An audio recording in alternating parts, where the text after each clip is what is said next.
I've been an on and off streamer for about 3 years now. I've been a gamer for most of my life. I've thrown hours and hours into Overwatch, Pokemon, Fire Emblem, and many other games. And one of my goals for a while now has been to become a popular streamer. One day. Maybe. I'm really hopeful about it. However, one of the things I've always struggled with when I streamed was my physical appearance. I'm not super confident with the way I look. I mean, I do have my days where I like myself, but it's always been something that made me nervous about going live. There have been a lot of times where I get ready for stream for hours and then I just don't end up doing it because I don't like how I look for the day or there's something else on my mind. I've hit a lot of roadblocks on the way. I just kind of ended up spiraling a lot, and it wasn't super healthy. I stopped being super consistent with streaming once COVID hit. My mental health declined even more, and then so many other things happened that made me not want to do it anymore. I didn't want to be a streamer. But one day last year, I was just talking to my boyfriend and his sister in our kitchen, and I made an offhanded comment that if I ever found a VTuber model that I liked and was free to use, I'd push myself back into streaming. I didn't think it would actually happen, but I was browsing Twitter that same day, and what do you know? Someone made a model that I really liked.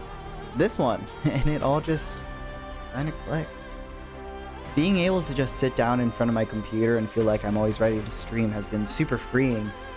Like, a heavy weight on my shoulders is just gone.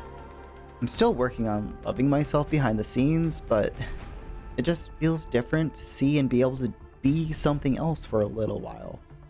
And now I want to see how far I can go if I put all of myself into this. I want to be way more consistent than I've ever been before. I'm reminding myself to stream every week, Wednesday through Sunday at 4 o'clock Eastern time. And well, this video and maybe even series is a way for me to catalog everything that I've done so far, and just maybe, I'll even get to see myself become a larger streamer in the process. So with that said, my name is Tree, and I'm growing on you.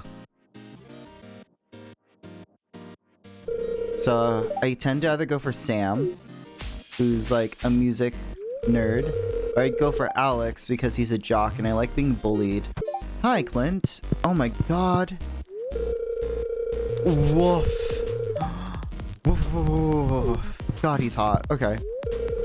So many people like Shane, and I don't understand it. I don't understand wanting to be with someone where you just have to fix him.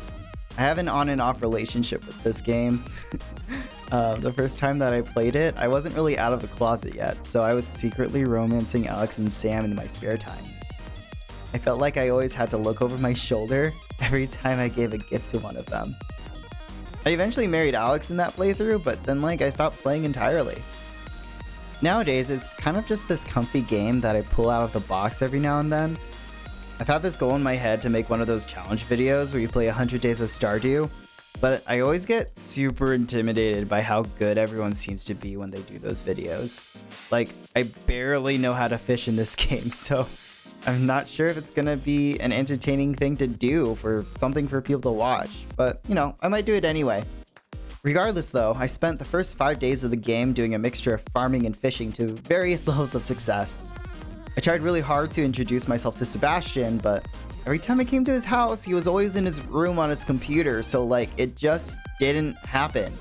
I ended up restarting those 5 days off stream at some point because I felt like I could have done even more fishing. Still, I haven't met Sebastian. I'll probably end up marrying Alex again because of that. I don't know. I mean, I like a jock. Water was something he loved, something he respected. He understood its beauty and its dangers. He talked about swimming as if it were a way of life. He was 15 years old. Who was this guy? He looked a little fragile, but he wasn't. He was disciplined and tough and knowledgeable, and he didn't pretend to be stupid and ordinary. He was neither of those things. When I was a kid, I really liked reading. I lost that passion as I've gotten older, but as a love letter to the child I used to be, I wanted to start reading aloud on stream. A big deal for me about this one is that I'm reading Aristotle and Dante discover the secrets of the universe. It was one of the first books that I read in high school that really made me feel seen as a gay kid. It made me feel a little more normal, which I had never really felt before that. I'm hoping that by reading this on stream, maybe somebody out there who's feeling a little out of place can feel like there is their own unique space for them in the world. And honestly, doing this was super enjoyable. I think what's nice about reading on stream is I don't have to constantly think about what I need to say next, because it's all there. Plus, at the end of the chapter, I can catch up with chat about what's going on, or how the stories make us all feel. Ari's developed this little crush on Dante, and while he doesn't know that yet, those feelings written on paper sent me back to my high school days. Back when my feelings didn't quite make as much sense as they do now, but they felt so strong because they were new. I have 2 little brothers, and they came to my house Thursday night, so I didn't end up streaming on Friday. I definitely could have streamed, but I was telling myself it's okay to miss a day this time around. I'm definitely trying to make sure skipping days doesn't become a habit, but life happens and, trying to be flexible, trying to adapt to the situation. Anyway, I was craving to read Aristotle and Dante again, and I was like super duper excited to do it, but then my audio interface decided to be like a little shit. Every 5 minutes while I was reading, my microphone started to cut out entirely. I was constantly fighting my technology, and at first I was trying to just, take it on the chin, try to be super positive, very things happen for a reason. But after the 10th or so time, I just gave up for the day. I mean, I admit it, I got really upset. It's one thing to not stream because of yourself, but it feels completely different when it's something out of your hands. Maybe it should feel better this way, but I just don't like the feeling of it. I'd rather not stream because of me,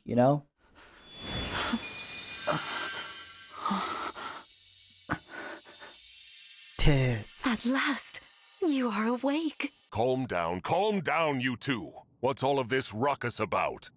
Vander? Oh, Daddy, okay. I wanted to stream Fire Emblem the day of release, but I'm kind of fixated on getting the physical copy of Switch games. I like being able to share the games with my friends and family, and the way that works for digital copies on the Switch makes me really mad. So, I'm a physical copy only type of gamer for Nintendo. Regardless, we couldn't find a copy of Fire Emblem Engage in any of the stores nearby, so I had to order it off of Amazon and wait for it to get to the house. My first impression of the game is positive. I like how the combat looks and feels. It seems like an improvement to previous installments in the Fire Emblem series.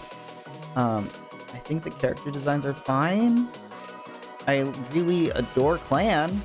10 out of 10 character, but the main character's dual hair design is gonna take some time to grow on me.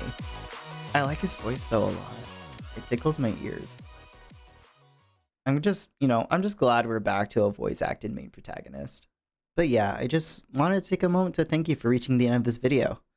I'm really excited to see what else I can do now as a VTuber, and hope to see you all again soon. Make sure to hydrate and eat your greens, I guess. Bye.